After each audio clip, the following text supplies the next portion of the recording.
Hello दोस्तों, सितारे global point में आपका स्वागत है। तो क्लास 10th का हिंदी का आंसर की जारी हो चुका है और यहाँ पर देखिए हम आपको पूरा क्वेश्चंस बताते चलेंगे। तो आप इस वीडियो को अच्छे तरीके से देखें। आपने कितना सही किया ये कमेंट बॉक्स में बताएं। तो भारत में बेरोजगारी का प्रमुख कारण क्या है? तो ये हमने आपको कई बार बता चुका हूँ कि भारत में बेरोजगारी का कारण है जाति प्रथा, है ना। तो चलिए हम आगे की ओर बढ़ते हैं। लक्ष्मी कहानी केंद्रीय पात्र है, यानी लक्ष्मी जो कहानी है ये किस पाठ की है? तो ढहते विश्वास। शुद्ध वाक्य है, तो शुद्ध वाक्य क्या है? तो शुद्ध वाक्य है रोटी ताजी है। आगे बढ़ते हैं। सर्वनाम के भेद है, तो सर्वनाम के भेद कौन है? तो यहाँ पर देखिए व्यक्तिवाचक संज्ञा होता है, द्रव्यवाचक भी संज्ञा और भाववाचक भी संज्ञा, यहाँ पर संबंधवाचक। तो चलिए हम आगे की ओर बढ़ते हैं और आंसर की आप जरूर मिलाएं। आपका कितना सही हुआ जरूर एक बार मिला लें, है ना। यहाँ से बिल्कुल सही आंसर बताया जाएगा। दुर्दांत मानवीय विभीषिका का चित्रण करने वाली कविता है हिरोशिमा। ऑप्शन सी सही हो जाएगा। सदियों की ठंडी बुझी राख सुगबुगा उठी, मिट्टी सोने का ताज पहन लाती है। यह पंक्ति है दिनकर जी की। जनतंत्र का जन्म चैप्टर क्या है? मैक्स मुलर ने किस वर्ष लिप्जिंग विश्वविद्यालय में संस्कृत का अध्ययन किया? तो 18 वर्ष तक। बाबा साहेब भीमराव अंबेडकर का जन्म किस राज्य में हुआ था? तो महू मध्य प्रदेश में हुआ था। मेरे बिना तुम प्रभु के पाठ के लेखक कौन है? तो मेरे बिना तुम प्रभु रेनर मारिया रिल्के हैं। सरहापाद किसकी कृति है? तो दोहा कोश। सरहापाद की कृति क्या है? दोहा कोश है। तो चलिए हम आगे की ओर बढ़ते हैं। स्वर संधि का उदाहरण है, तो स्वर संधि क्या होगा? वधु जोड़ उत्सव, इसी में है स्वर संधि। पंडित बिरजू महाराज का जन्म हुआ था 1938 4 फरवरी 1938 को। मछली खाने से किसने मना किया? लेखक के मां ने किया था।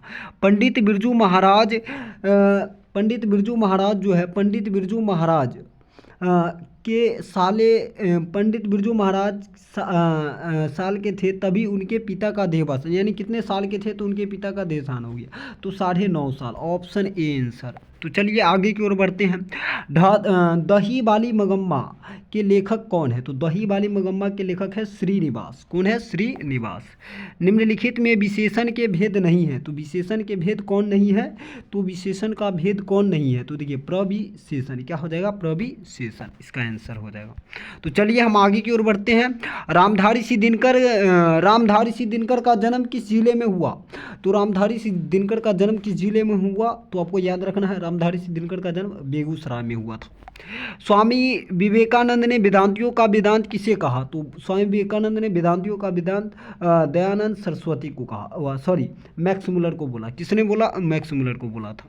लिखाई में कौन सा प्रत्यय है? लिखाई में आई प्रत्यय होता है। जित जित में निर्गत हूँ पाठ की क्या है? तो साक्षात्कार है। शुद्ध शब्द क्या है? तो शुद्ध शब्द है अभिलाषा,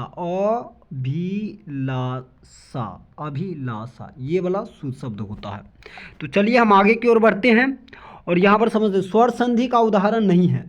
वाक जोड़ पति, वागपति होता है। वाक जोड़ आधा क होता है और पति होता है, तो वागपति होता है। तो ये वाला क्या है? ये वाला स्वर संधि नहीं है। तो चलिए हम आगे की ओर बढ़ते हैं। लेखक के घर में मछली कौन खाता था? तो पिता। अधर्म में कौन सा उपसर्ग है? अपसर्ग हो जाएगा। तो चलिए हम सब पुराने अच्छे नहीं होते, सब नए खराब नहीं होते। ये पंक्ति किसकी है? तो ये पंक्ति जो है कालिदास की थी। रामधारी सिंह दिनकर किस पाठ की है? तो जनतंत्र का जन्म। सावरदैया भाषा के सफल कहानीकार है, तो सावरदैया भाषा के सफल कहानीकार कौन है ये आपको बताना है। तो इसका right answer option D, sorry किस भाषा के है? तो ये राजस्थानी भाषा हो जाएगा। गुणवाचक के विशेषण है, गुणवाचक विशेषण कौन है इसमें? तो यहाँ पर देख लेते हैं, अच्छा गुणवाचक विशेषण होता है। तो चलिए हम आगे की ओर बढ़ते हैं। अशुद्ध शब्द है, अशुद्ध शब्द कौन होगा? तो रोशनी नहीं होता है बल्कि रोशनी होता है, तो इसलिए इसका आंसर ऑप्शन सी माना जाएगा। यहाँ पर देख लेते हैं अव्ययभावी समास में पद प्रधान होते हैं तो पूर्व पद प्रधान होते हैं। द्वंद्व समास है तो द्वंद्व समास दिन और रात, जिसमें ये वियोजक चिन्ह होता है, ये द्वंद्व समास। ललित निबंध है तो नाखून क्यों बढ़ते हैं, एक ललित निबंध है। कविता नहीं है, तो कविता क्या नहीं है? नौबत खाने में इबादत कविता नहीं है। तो चलिए हम आगे की ओर बढ़ते हैं।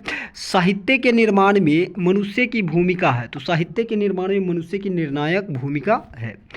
3 बेटे की माँ है, तो 3 बेटे की माँ कौन है? तो यहाँ पर बात करें सीता, तो सीता 3 बेटे की माँ है। लेखक के रिश्तेदार बहादुर पर कितने क्या चीज़ का आरोप लगाते हैं? पैसे चुराने का। घनानंद कैसे कवि है? तो रीति मुक्त कवि है, घनानंद रीति मुक्त। नौबत खाने में इबादत पाठ की केंद्र है, तो नौबत खाने में इबादत में बिस्मिल्लाह खां है।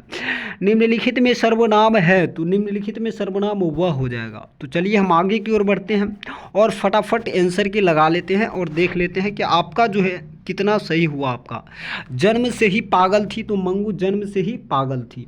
तार सप्तक के संपादन अज्ञे ने किया था 1943 में, हम आपको बता चुके हैं। नलिन बिलोचन शर्मा का जन्म एकदम आसानी है 1916 ईस्वी में हुआ। रगम्पा कौन था? तो जुआरी था। तो चलिए हम आगे। तत्पुरुष समास का उदाहरण नहीं है, तो तत्पुरुष समास का उदाहरण कौन नहीं है? तो चौराहा। चौराहा कौन समास है? द्विगु समास है। तो चलिए हम आगे की ओर बढ़ते हैं। अति सुधो सुने को मार्ग है, जहाँ नेकु सियानप बाक नहीं। यह पंक्ति किस कवि की है? तो यह पंक्ति जो है घनानंद की है। किसकी है? घनानंद की।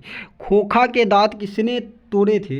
तो मदन ने। किसने? मदन ने। तो चलिए हम जार शाही कहाँ था? तो सोवियत संघ रूस में, है ना। फ्रांस का प्रमुख कला केंद्र क्या रहा? तो एफिल टावर, अभिनय यानी दोनों, है ना। द्रव्यवाचक संज्ञा का उदाहरण है, तो द्रव्यवाचक तेल होता है। तो चलिए हम आगे की। हिंदी के आदि कवि कौन है?